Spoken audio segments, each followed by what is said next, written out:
Welcome to the historic Ocean House, a luxurious hotel that pays homage to New England's golden age of hospitality. With timeless elegance and renewed civility, this treasured resort is the setting for our special broadcast of the Ocean House Author Series. Each program features nationally best-selling and award-winning authors in a salon-style conversation, hosted by Ocean House owner, actress, and best-selling author Deborah Goodrich Royce. WCRI is pleased to partner with the Ocean House to present this ongoing series, which brings you the best and the brightest of the literary world. Now, let's take you to the Ocean House.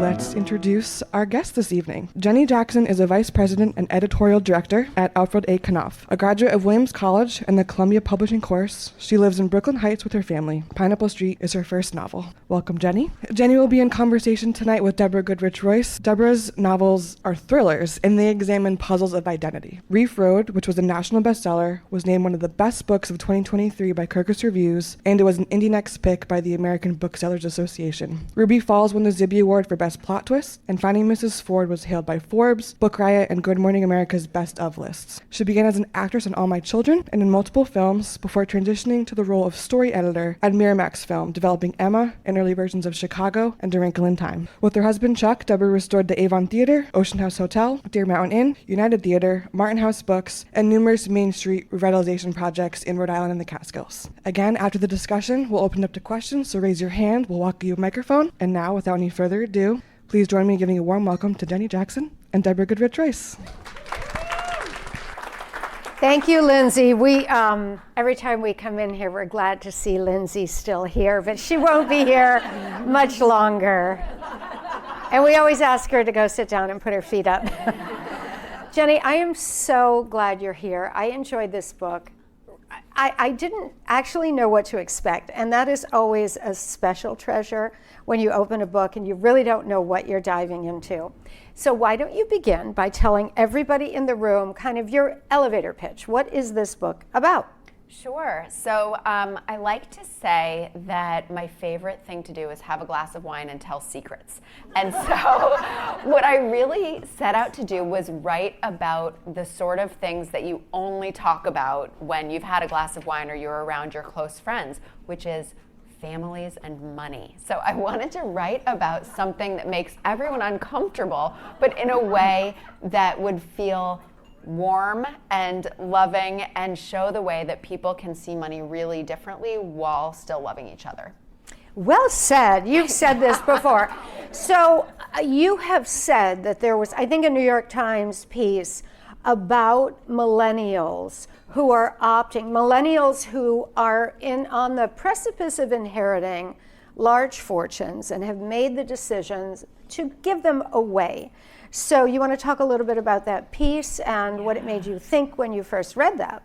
Yeah, this was really one of the germs of the book. I read this piece in the New York Times by Zoe Beery called "The Rich Kids Who Want to Tear Down Capitalism." And as I read it, it was these, millennial heirs who were rejecting morally their fortunes. And it really got me thinking, because I am an elder millennial. I was born in 1979, and my attitude towards money growing up was really like lifestyles of the rich and famous, and I thought, yeah, that seems great, no qualms, awesome. And then reading this article about these young people who feel like their family's inheritance is morally bankrupt and they're rejecting that, I thought, gosh, we are sitting at two different ends of sort of this same generation, and we have really different attitudes towards wealth. What would it be like to be a rich kid right now and have your friends say, down with capitalism, abolish billionaires, wealth is immoral? What would it feel like to be a rich kid right now and feel like very suspect of this gift? Then, conversely, what would it be like to be a parent who had worked their entire life to give their kids a great future, to pass down a legacy from their parents to give their children the best, and then have that child say, no thanks, And so I wanted to kind of get at that friction between these generations and try and pick apart what the emotions are beneath money within a family. So to do that, you really give us three, I'm going to say 3.5 voices, because we have a little teeny prologue in another point of view. But there are 2 sisters of the Stockton family, Darley and Georgiana, and then there is the sister-in-law, the Auslander who comes into the family, Sasha. So I think it's really an extraordinary setup to examine exactly what you want to examine. So talk about how you came to these 3 voices plus a little bit more.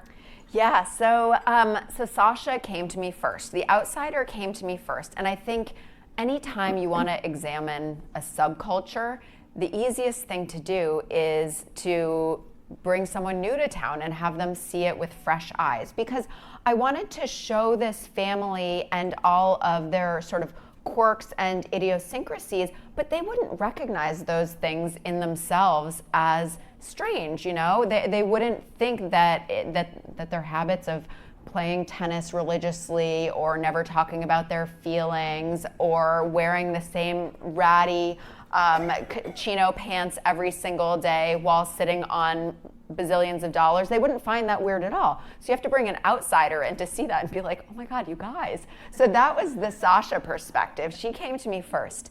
And then I liked the idea of Sasha being sort of my age, an elder millennial. And then I wanted to write an insider who was that age. So Darley is the sister who is on the inside. She's part of the family, and she's really grown up with a sort of unexamined relationship to the family fortune. For Darley, really the only way that her money has impacted her is that she sometimes felt kind of burned and used by some friends when she was younger. And so she has found it easier to kind of surround herself with people with similar circumstances, because those friendships don't make her feel those uncomfortable feelings. And so Darley has sort of closed herself off in that way.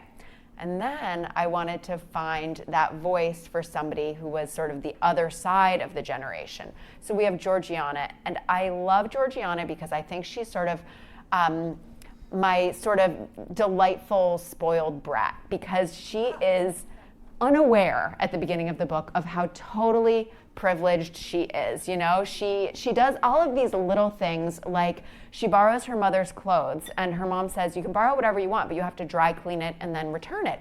But she realized that the dry cleaner across the street from her parents will return it to them and also put it on her mother's credit card. So great, she borrows her mom's clothes, drops it off, and doesn't, and she just, that's her way of being, you know, just walking through life, taking advantage of everything handed to her.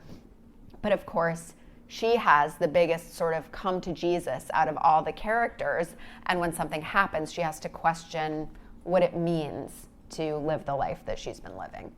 So let's talk a little bit about the perspective of the outsider, because that is one of my questions. And I think it's what makes us writers. I think we have that ability, whether we come to it, you don't actually have to culturally be an outsider. You could be an only child, or you could be a bookish child, or yes, you could go into a new group. But there's somehow, I think, that we as writers primarily identify as the observer of whatever it is that's going on. So I wanted to ask you about you in relationship to the world you wrote about. And you certainly don't have to talk about money, heaven forbid. No. But examining this world, do you feel you had the insider's or the outsider's perspective?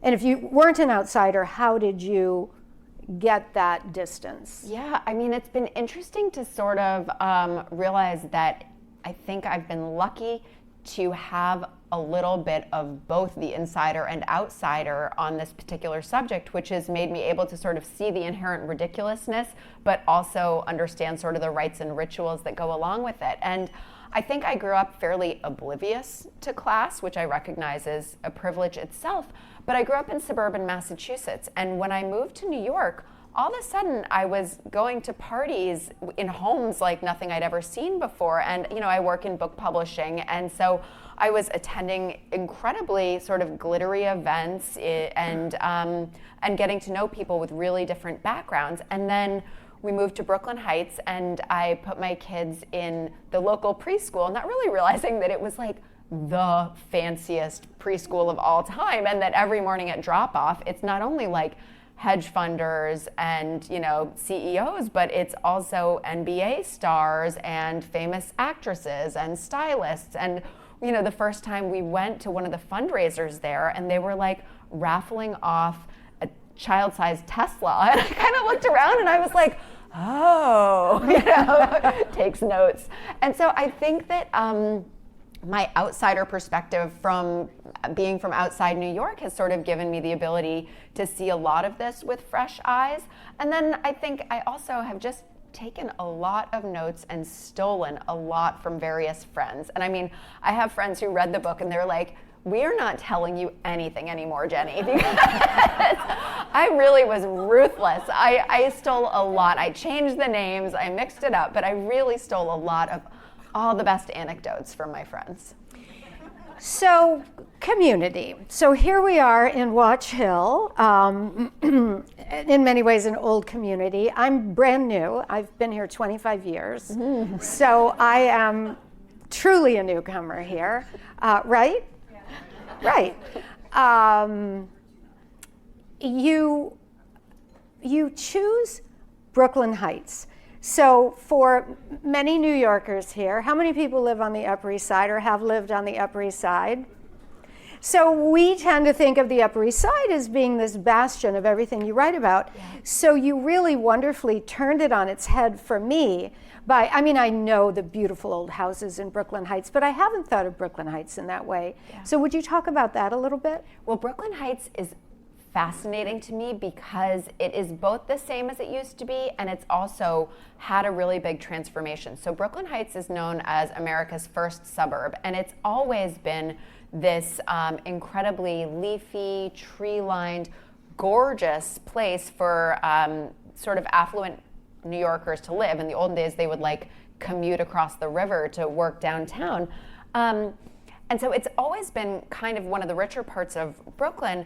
But interestingly, the Jehovah's Witnesses owned a ton of real estate in Brooklyn Heights. And so they owned the famous Watchtower building, they owned the Bossert Hotel, they owned tons of carriage houses and all this real estate.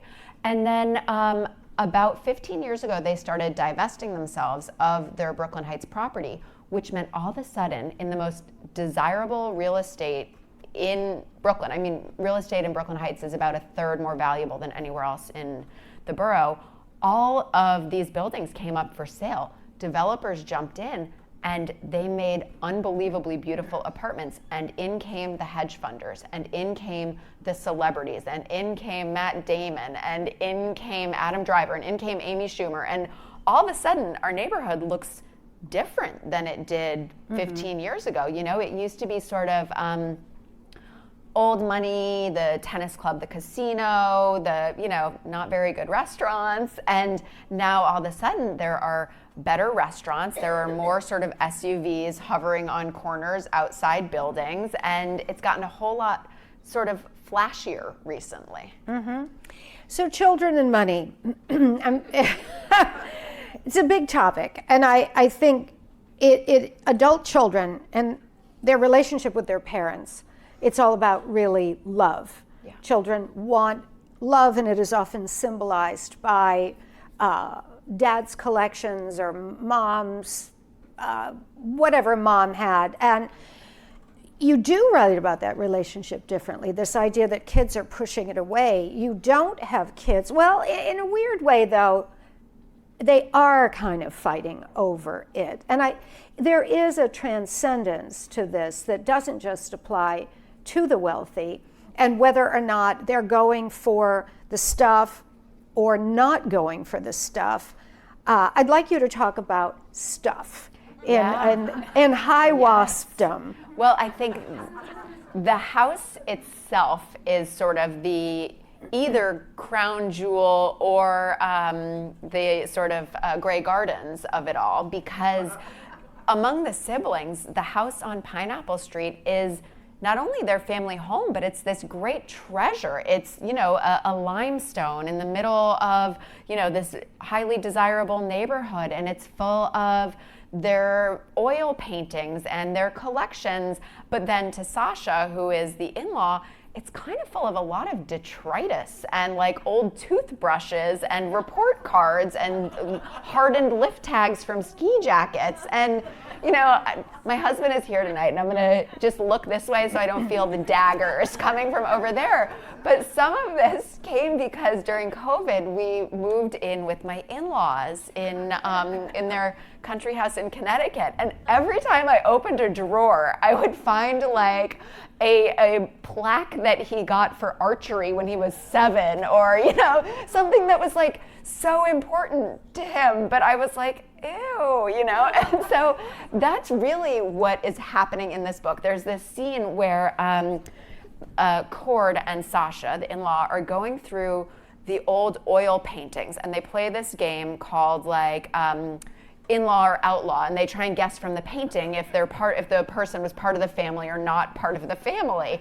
And it starts off really funny until they get to someone, and Cord says, "Oh, outlaw, I don't even know who that is." And she realizes, like, oh, that's the way it goes in this family. You're either in the family or no one really cares, you know?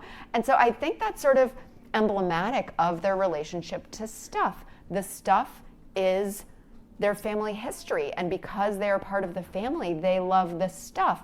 Not all the stuff is that nice. There's the sofa that gives everybody a rash when they sit on it, but they won't get rid of it. It's the governor's sofa. There was a governor in the family back in the day, and it's got something in it, that sofa. It's a real sofa.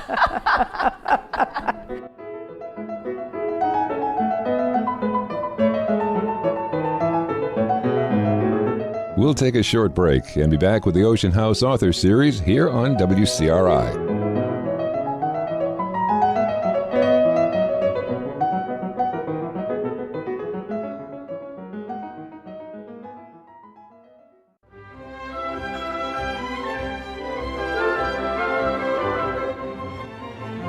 The cold and blustery days of winter, when New Englanders are holed up with nowhere to go and nowhere to be, are the perfect time to curl up with a good book. If you or someone in your life that enjoys whiling away the hours by getting lost in the pages of a novel, why not present them with a book by hotelier, actress, and nationally best-selling and award-winning author Deborah Goodrich Royce. Start with Deborah's latest thriller, Rife Road, a Publishers Weekly, Good Morning America, and American Booksellers Association pick.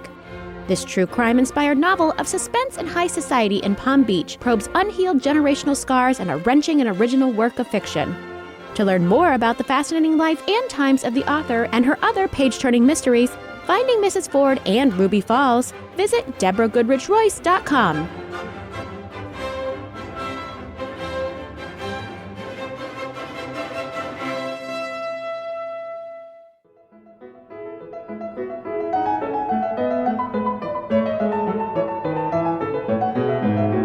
And we're back with the Ocean House Author Series on WCRI.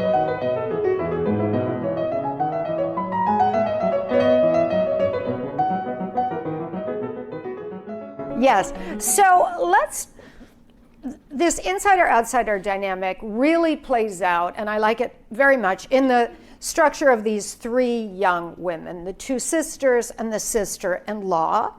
And it turns out the sisters call her, can I say, the GD, the gold digger.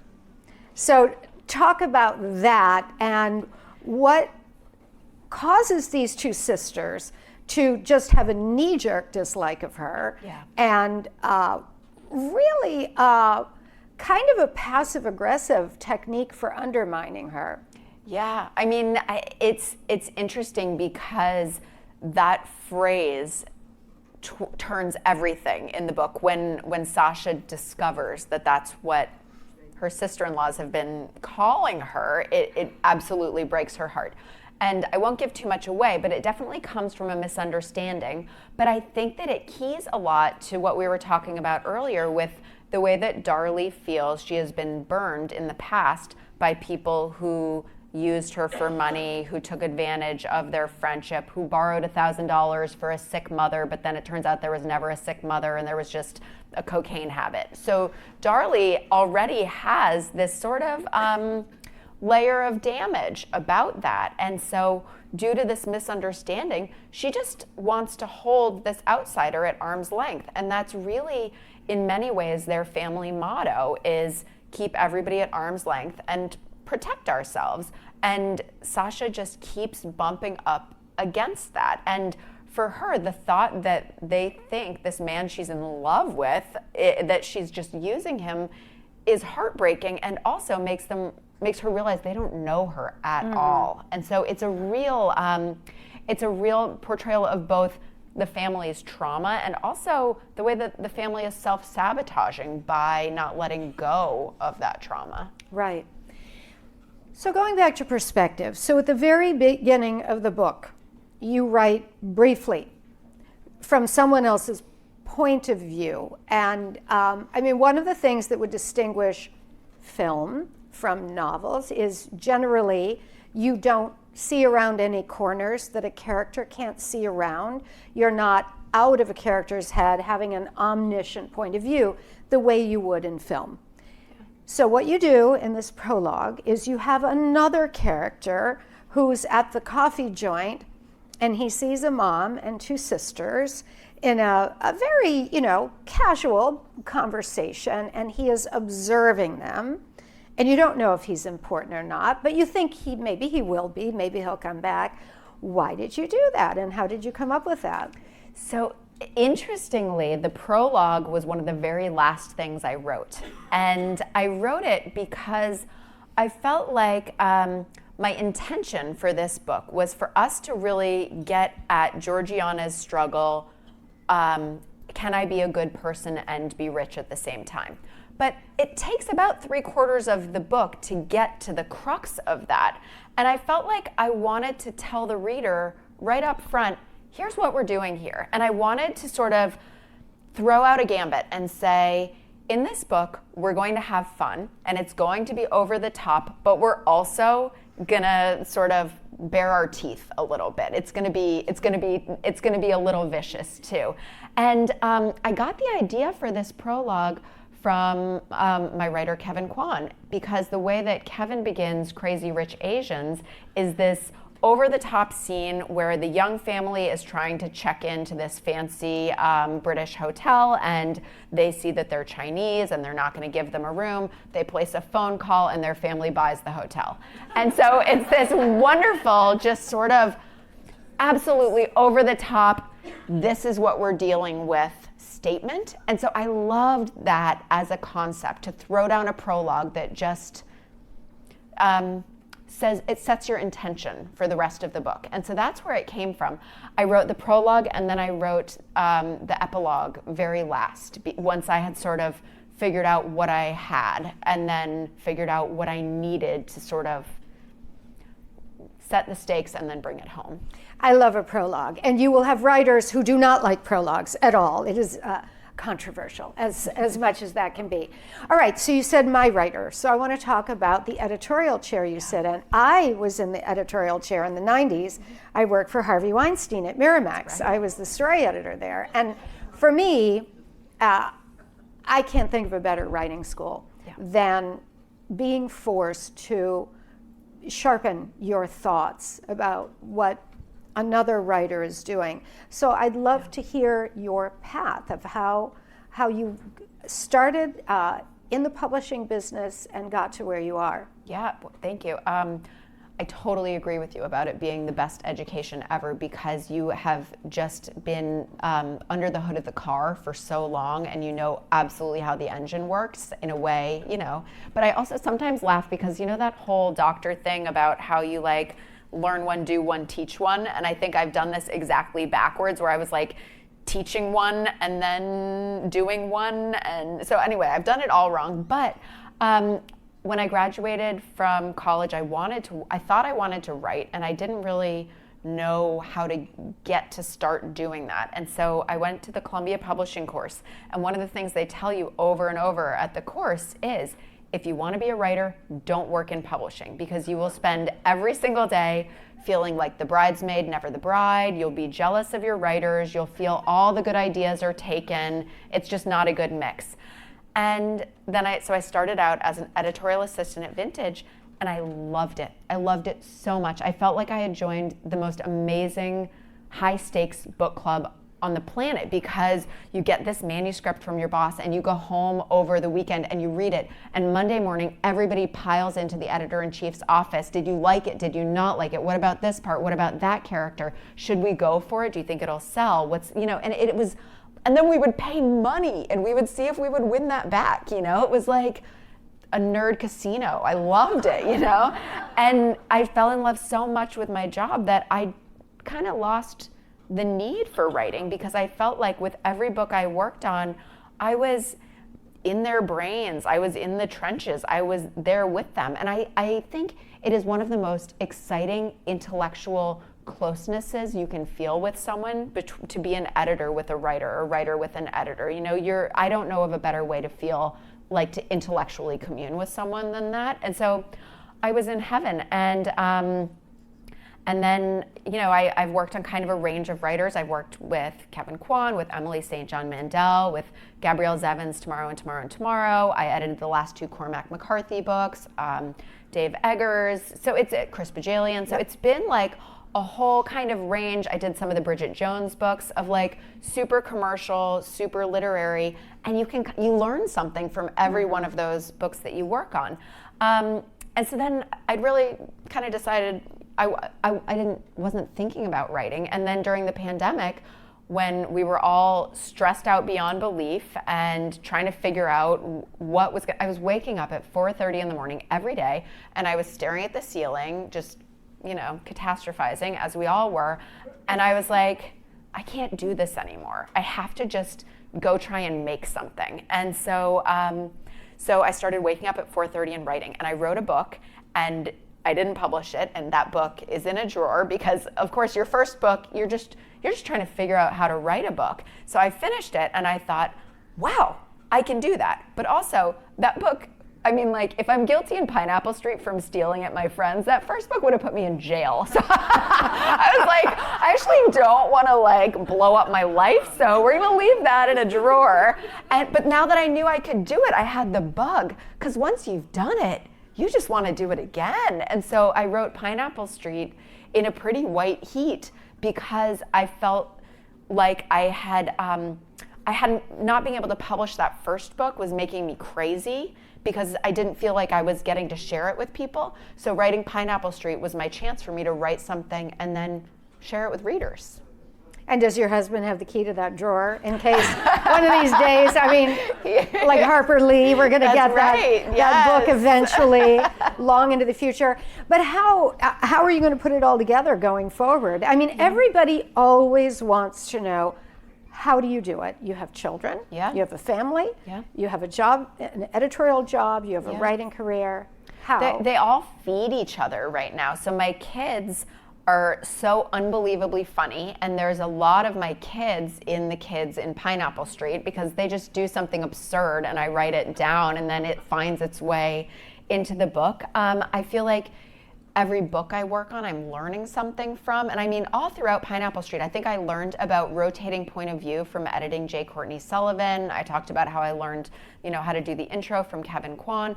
So I think that I think it's all additive. I wish there were 2 extra hours every morning, but otherwise it really is all kind of, it's working in concert. It's working, and you're not at the breaking point. No, because I'm one of those writers that I could do a lot when I was raising kids, but writing novels, that deep dive for me came after the empty nest. So that's kind of awe-inspiring. Well, I sometimes, I'm lucky, my husband will take the kids and go off for 3 or 4 days at a time without me, and I stay home and I just go into like pajama writing mode, where I just like, it's like coffee, pajamas, nothing else, you know? Right. That's what, when you need to put the big stuff together, you need focus like that. You do, the cone of silence, I think.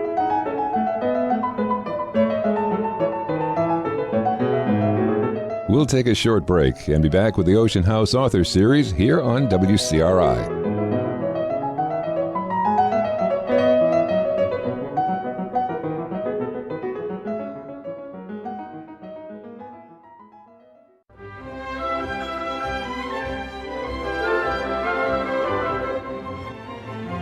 The cold and blustery days of winter, when New Englanders are holed up with nowhere to go and nowhere to be, are the perfect time to curl up with a good book.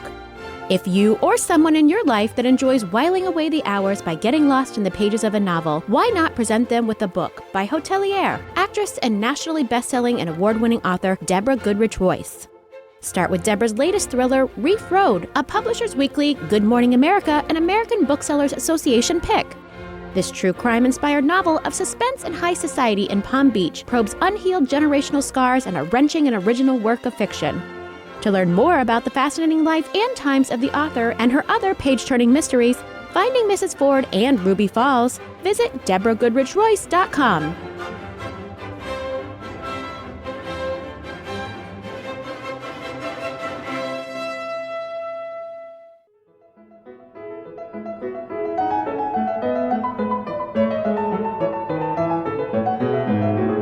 And we're back with the Ocean House Authors Series on WCRI.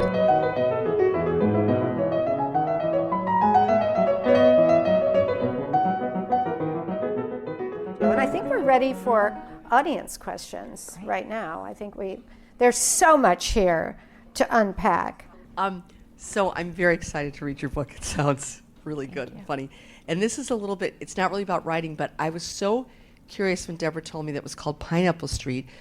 Do you know a clothing brand called Dudley Stevens? Yes, and she wrote me after reading Pineapple Street because her blog is called Pineapple Walk, right? Yes.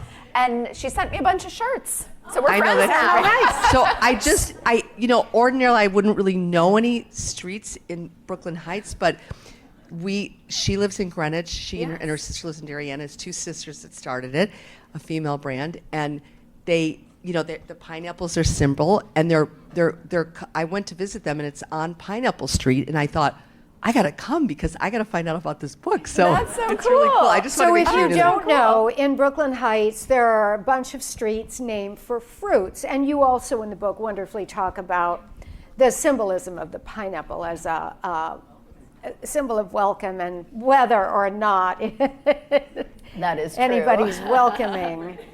Okay. So when I was writing the book, I was living on Pineapple Street. Yeah. Yes. Yeah. I know people are like, how did you come up with such a creative title? I'm like, I looked out my window. Okay. So here we are all loving Rhode Island. We're here for a reason. You're from the burbs of Mass and live in Brooklyn. Why the Rhode Island inspiration in one of your characters? Oh, yes. Good question. Because we do. Sasha, the girl who marries into the family, is from I would say, middle class Rhode Island family. Her in-laws think she's from a very poor family. I would call her middle class. That is one of my favorite lines in the book when her father-in-law says, so what was it like growing up poor? And she's like, what?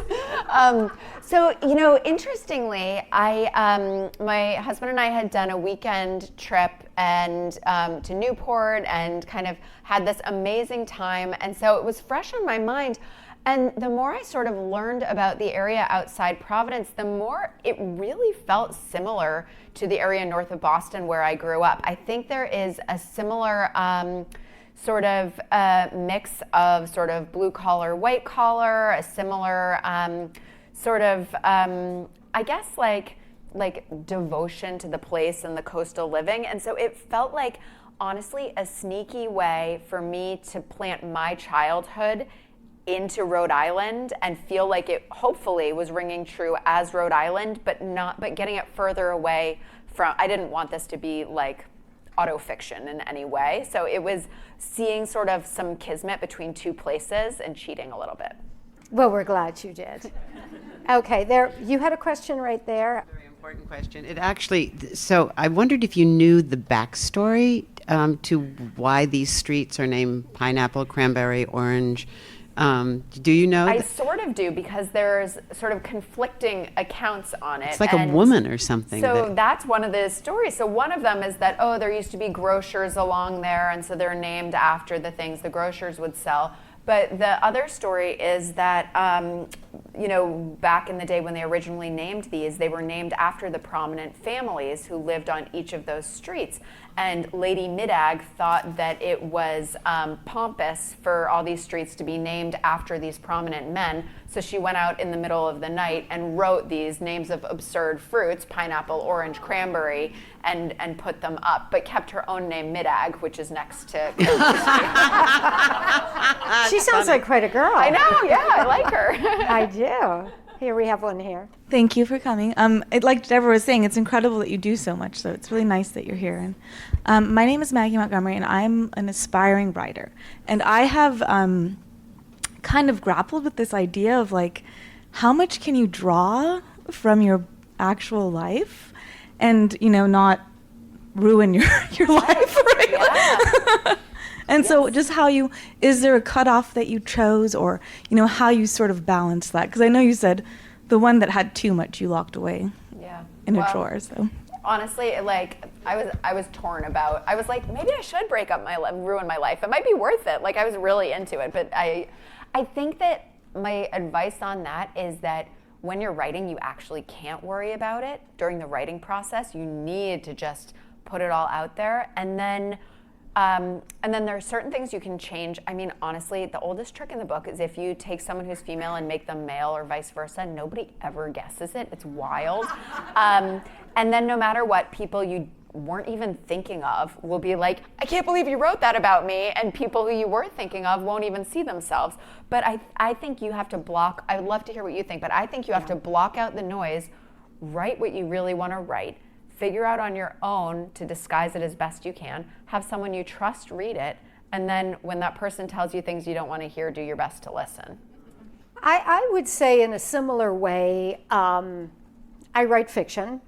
I have in all of my novels used pieces of experiences I've had or things I want to examine. Rife Road, which is another street name, and I picked that street for a reason, a different reason. The genesis of it was this horrible murder of my mother's best friend that happened when my mom was 12 in Pittsburgh.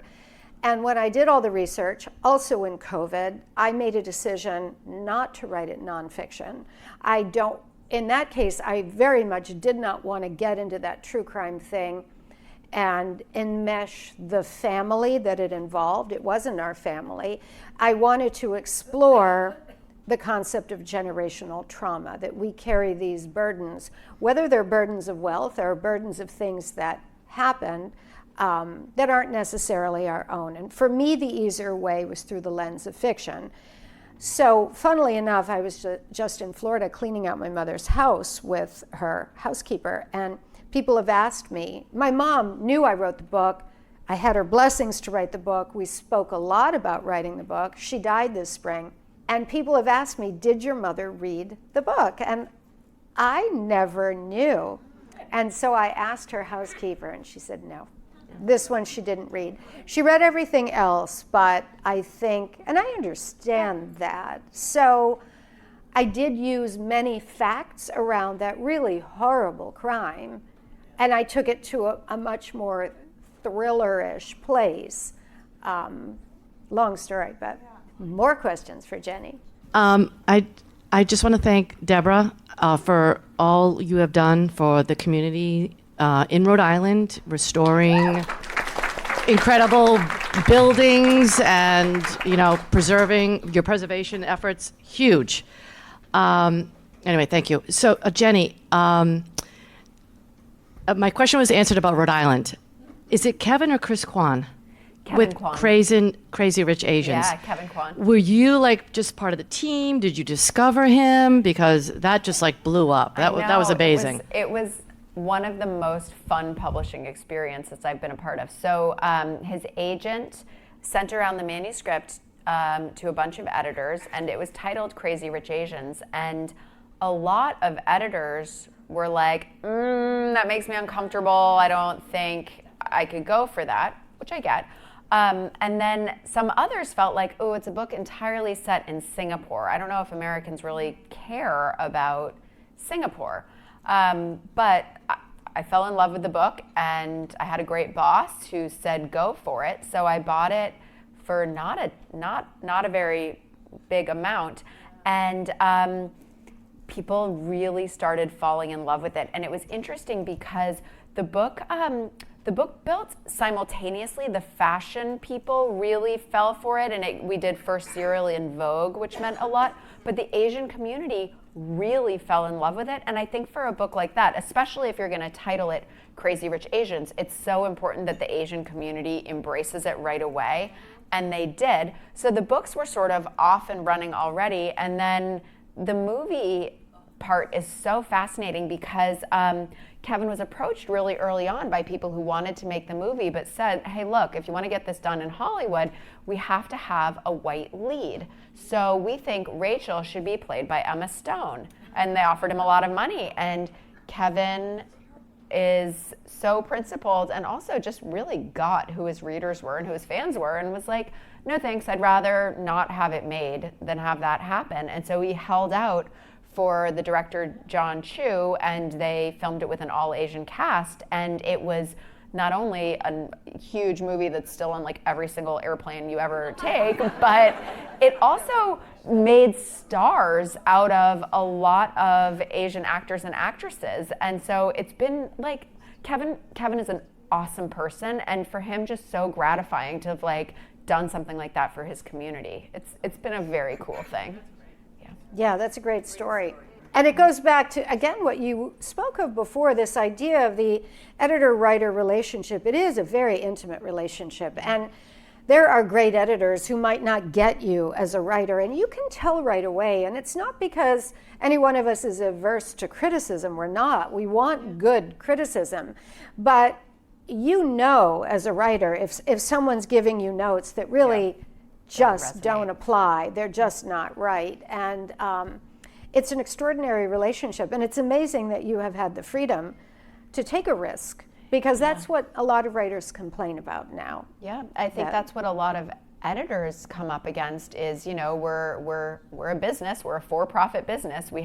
I work for Knopf, which is part of Penguin Random House. We have corporate owners, and to have a boss who, you know, with fiction, who can say if anything's good or not? It's like a feeling you get in your belly when you're reading, you know? How do you quantify that? And so to have a boss or a publisher who believes in you and lets you take risks, and then, you know, if you do it for long enough and you tend to make good bets, then they let you keep making those bets. But it's really so much of all this is based on trust and gut, right? Like, so much. Is this person the right editor for me? Is this a book? Is this an author I want to spend 2 years with? And I've had it happen where, I will never say what, but I'll read a book from an agent, a manuscript. I'll really like it. I'll get on the phone with a writer and I'll say, I'm not going to do that, you know, because sometimes you just get a vibe that you're not going to mesh with someone and it's going to be a bad fit, and you're going to spend 2 years fighting with each other, and it's not going to be, that won't be a good experience for the writer. And so it's really like, it's such a personal relationship. It is. Yeah, totally. Hi, thank you guys so much. I'm Kylie McCullough. We have a Newport Ladies Book Club here, so thank you so much. Jenny, I love the book. I read it last year. And my question is about the publishing world that you sort of are in part of, but how this book, when this is your first book, and you were #1 New York Times, #1 in Vogue, #1 in USA Today. We just last week were with our friend Ellen Hildebrand, which some of you guys may know on Nantucket. She didn't get a #1 bestseller until her 21st book. She didn't even get noticed until her 6th book. She was like sleeping on the street doing her PR tours. And it was like very humbling to hear that, you know, she really didn't get noticed until book 6. This is your first book. And it went #1 everywhere. Well, I was #6 on the New York Times. But okay, all right. Some good, but still, bestseller. So I'd love to hear that. Also, I went to Williams College, so go Purple Cows. All right. So I'd love to know that trajectory, how you shopped it, what the publishing world was like, because you did have an inside track. And will this be made into a movie? Yeah. Or Netflix series? I definitely feel like being an industry insider was 1,000% helpful, especially just in terms of like, so I had my publicist at Viking, but then also like every publicist who's ever worked for Knopf or who, you know, whatever, it's like they saw me as one of our own, and so they would be, you know, on the phone with USA Today pitching something else, and while they had them, they'd be like, also check out Jenny's book, you know. So it was a really like, it's lucky that all my friends work in publishing, because that was like very helpful. I'm glad in some ways that the book went out on submission during COVID, because I'm friends with all the other fiction editors. We've all grown up together. We all compete together, but it's really friendly. So I was about to send my book out on submission to my peers. Like, that is, I kept saying to my husband, I feel like I'm like graduating from medical school and then I have to take off my gown and everybody does an exam. And he's like, well, where did you go to medical school? Like, that's not what happened. But I just felt like so exposed, you know? But I think being in COVID, that was weird. Being in COVID was like a really good thing, because I felt like, okay, not everyone is gonna like it, and that's fine. And I don't have to be in the office and be embarrassed seeing people who don't like it, and whatever will be, will be. And we sent it out wide, and I sort of just felt like it would connect with the right person, and there would be people who didn't like it, and that would be fine. And so it ended up working out, and I felt lucky because I sort of wanted an editor who was older than me, which is a weird thing to say and possibly not cool, but I just felt like I wanted someone who knew a lot that I didn't know. And so I was lucky enough that one of the editors who was interested was Pamela Dorman, who has so much more experience. And so we sort of coached her to preempt the book, because I didn't want to get into an auction where an editor who I didn't really like was bidding on the book. And I just wanted to go with who I went with. And then in terms of the TV movie stuff, it is optioned right now and it's in development. They say that the average amount of time is 5 years. Well, my favorite story is A Wrinkle in Time, written in the early 60s. Yeah. In the mid-90s, it was on my desk at Miramax because Madeleine L'Engle had given the rights to her goddaughter and her goddaughter's husband. So we're working on it. The husband died tragically. They were 40 years old, just a sudden heart attack. I would have told you right then, this book is dead in the water. It's never going to be a movie. 20 years after that, a Black American director, Ava DuVernay, made the movie with a multiracial cast. 50 years. Book to film. 50 years. And my little mini touch point in the middle of it, and it was humbling in a very happy way for me, this very visual reminder that you have no idea. So it won't take that long now. But like even The Queen's Gambit, right? Everyone said was never going to get made. No one wants a movie about chess. And then so there are all these long shots. It just, so much is about like the moment in culture. And it also has to do with rights and turnaround.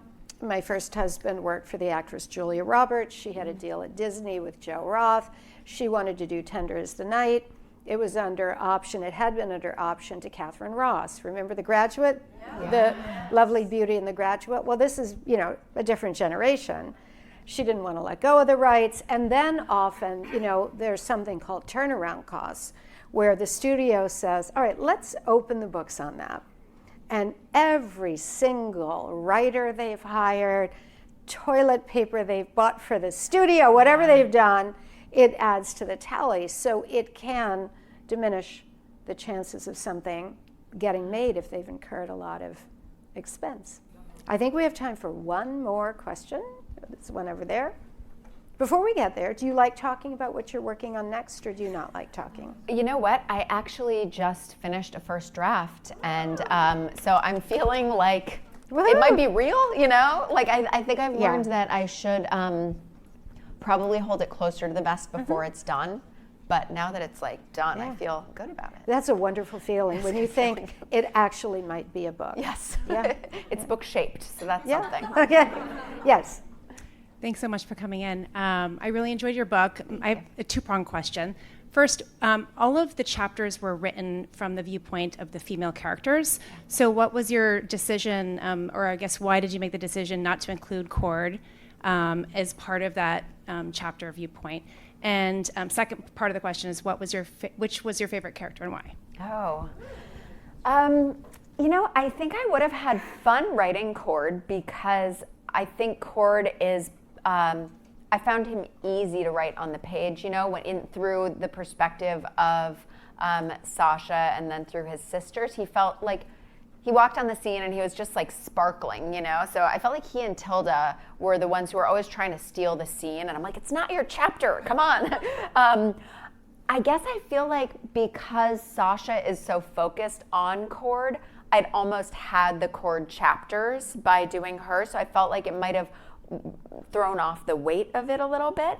My favorite really is Georgiana, because I think that her, I loved her love story, and I loved how she kind of goes through so many emotions. You know, she really goes through double heartbreak. She goes through that sort of, and then I sort of modeled her love story with Curtis on Pride and Prejudice. So I had fun with the Curtis. Anyway, I don't want to give too much away, but I loved writing her because she has the most sort of vibrant love story and also the most change. She grows up the most out of all the characters. All right. Thank you, Jenny Jackson. Thank you.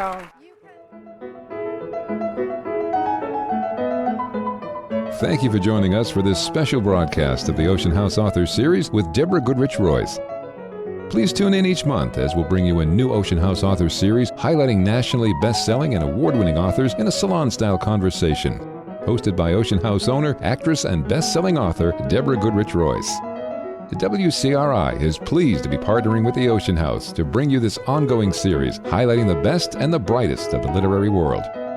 Thank you once again for joining us. And in the words of Margaret Atwood, in the end, we all become stories.